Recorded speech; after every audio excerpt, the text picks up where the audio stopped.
জিকির দোয়ার চেয়েও শ্রেষ্ঠ। দোয়া করাও ইবাদত, কিন্তু দোয়া করার চেয়েও শ্রেষ্ঠ ইবাদত হচ্ছে জিকির। কারণ হচ্ছে যে এই প্যান্ডেলের, এই আসমান জমিনের, এই গাছপালার, এই জীবজন্তুর আল্লাহর কাছে কোনো চাওয়া আছে? আল্লাহর কাছে কোনো চাওয়া নেই। ফেরেশতাদের আল্লাহর কাছে কোনো চাওয়া আছে? নাই। ফেরেশতারা যদি দোয়া করে তাও এটা মুমিন মুসলমানদের জন্য দোয়া করে, ওদের নিজেদের জন্য কোনো চাওয়া নেই। না টাকা পয়সার দরকার, না খাবার দাবারের দরকার, না কোনো অসুখ বিসুখ, চাওয়া নাই। তাহলে ফেরেশতাদের ইবাদত এবং আশেপাশের সকল সৃষ্টিজীবের ইবাদত আসলে জিকির, তাসবিহ। আর আমরা মানুষেরা জিকিরও করি, দোয়াও করি।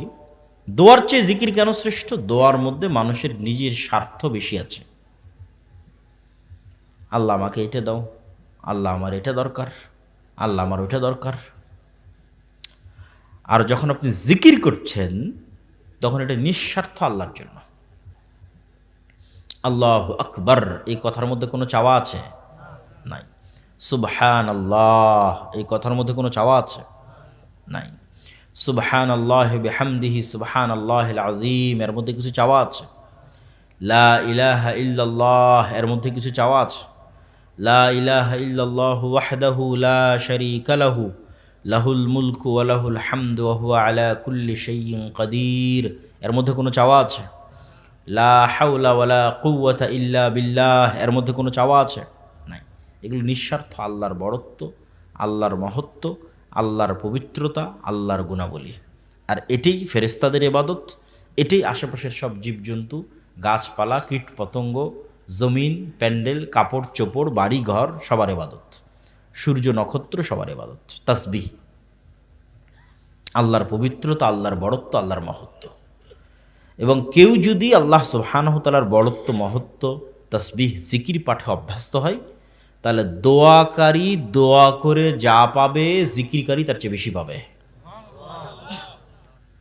বিস্তারিত এগুলো যা বলছে প্রত্যেকটা কথার পিছনে দলিল আছে। সবগুলো দলিল আল্লাহর পথে যাত্রা যে বইটা আছে এই বইটাতে তুলে ধরা আছে।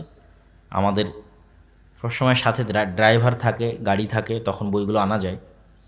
যেহেতু আমাদের গাড়ি অ্যাক্সিডেন্ট হওয়াতে ভাড়া গাড়িতে এসেছে, এই জন্য আজকে বই পুস্তক নাই। তবে এই বইটা অবশ্যই সংগ্রহ করতে হবে। মাসিক আল ইতিসাম সংগ্রহ করতে হবে। আল্লাহর পথে যাত্রা এই বইটা সব মসজিদ, মাদ্রাসা, স্কুল, কলেজ, ইউনিভার্সিটি, মক্তব সব জায়গায় সাপ্তাহিক একদিন হলেও পাঠচক্রের মাধ্যমে 1 পৃষ্ঠা 2 পৃষ্ঠা করে হলেও পড়তে হবে। আল্লাহর পথে যাত্রা আজকের যা আলোচনা করছি সব ওখানে আছে, আরও বিস্তারিত, আরও ইন ডিটেলস, আরও দলিল সহ। আমি শুধু সারমর্ম বলতেছি, তাও পুরো বইয়ের একটা অধ্যায়ের আলোচনার সারমর্ম বলতেছি, সব অধ্যায়ের নয়। জিকির। আল্লাহ সুবহানাহু ওয়া তাআলা মূসা আলাইহিস সালাতু ওয়াস সালামকে মুজিজার লাঠি দিলেন, হাত দিলেন, যেই হাত বগলের মধ্যে থেকে বের হলে জলজল করবে। জিহ্বায় তোতলামি ছিল, সেই তোতলামি ভালো করে দিলেন। ভাইকে সাথে দরকার ছিল, ভাইকে সাথে দিয়ে দিলেন। সব কিছু দেওয়ার পর আল্লাহ সুবহানাহু ওয়া তাআলা বলতেছেন, ওয়ালা তানিয়া ফি জিক্রি, তুমি আমাকে স্মরণ করতে ভুলিও না। তো আল্লাহ সুবহানাহু ওয়া তাআলা যে স্মরণ করতে ভুলতে নিষেধ করলেন, এর কারণটা কি?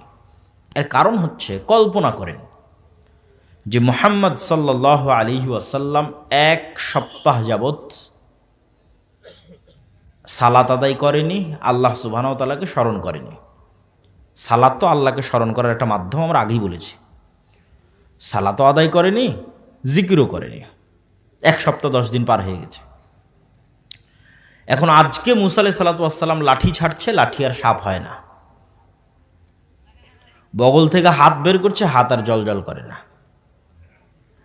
কেন? সব ডিঅ্যাক্টিভেট হয়ে গেছে, ফাংশন যা ছিল সব ডিঅ্যাক্টিভেট। কেন ডিঅ্যাক্টিভেট? এই কালব মূল জায়গা থেকে ডিসকানেক্টেড হয়ে গেছে। যেটার সাথে কানেক্টেড থাকার মাধ্যমে এগুলো অ্যাক্টিভেট থাকবে, ওই কানেকশানই নাই, নেটওয়ার্কই বিচ্ছিন্ন। তাহলে কিভাবে আর বাকিগুলো কাজ করবে? বাকিগুলো তো কাজ করবে না। বাকি ফাংশনগুলো তখনই অ্যাক্টিভেট থাকবে যখন মুসা আলাইহিস সালামের নিজের কলব আল্লাহ সুবহানাহু ওয়া তাআলার সাথে সালাত এবং জিকিরের মাধ্যমে কানেক্টেড থাকবে। আল্লাহু আকবার। এটা আল্লাহ কোরআনে বলেছে, ওয়ালা তানিয়া ফি যিকরি, যে সব ঠিক থাকবে যদি তুমি আমার সাথে সম্পৃক্ত থাকো। আমার সাথে সম্পর্ক নাই তো আর কোনো কিছুর কোনো বেল নাই, কোনো দাম নাই। মুসা আলাইহিস সালাতু ওয়াস সালাম মের মতো নবীর ক্ষেত্রে জিকির, আল্লাহ সুবহানাহু ওয়া তাআলার সাথে কানেক্টেড থাকার এত গুরুত্ব। জিকির এবং সালাত এই দুই আলোচনার প্রথম অংশ জিকির। জিকিরের ক্ষেত্রে সর্বশ্রেষ্ঠ সময় হচ্ছে সকাল সন্ধ্যার জিকির। সন্ধ্যার জিকির মানে কি? মাগরিবের আগে না মাগরিবের পরে? কে বলতে? সূর্য ডোবার পূর্বে। এবং সকালের জিকির মানে সূর্য ওঠার পূর্বে।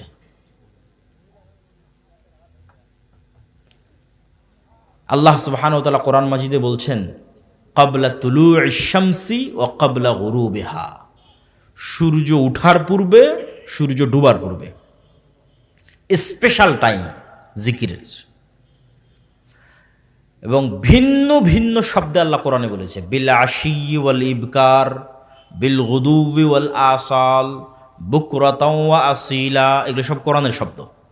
আর প্রত্যেকটাতেই বলা হচ্ছে তোমরা সকালে সন্ধ্যায় জিকির করো, সকালে সন্ধ্যায় জিকির করো, সকালে সন্ধ্যায় তাসবিহ পাঠ করো, সকালে সন্ধ্যায় তাসবিহ পাঠ করো।